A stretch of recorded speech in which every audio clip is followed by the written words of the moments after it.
তাহলে এবার আসুন তার ইউজটা কি রয়েছে। ডাক্তারবাবুরা এই সিরাপটিকে কখন কোন সমস্ত পেশেন্টকে প্রেসক্রাইব করে থাকে।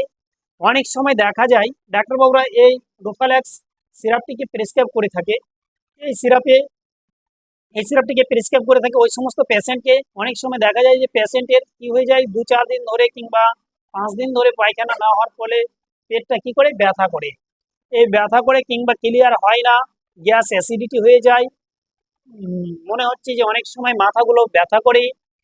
এই সমস্ত পায়খানা না হলে লক্ষণগুলো দেখা দেয়, অনেক সময় পিছনে পিঠের পিছনে ব্যথা আসে, এই সমস্ত লক্ষণগুলো দেখা দেয়। সেই ক্ষেত্রে ডাক্তারবাবুরা কি করে থাকে, পায়খানা ক্লিয়ার করার জন্য এই ডোফাল্যাক্স সিরাপটি প্রেসক্রাইব করে থাকে। এবারে এটি বেশ কয়েক কোয়ালিটি হয়ে থাকে, যেমন 300 ml হয়ে থাকে, 150 ml হয়ে থাকে। তাই জানবো যে এই ডোফাল্যাক্স সিরাপটির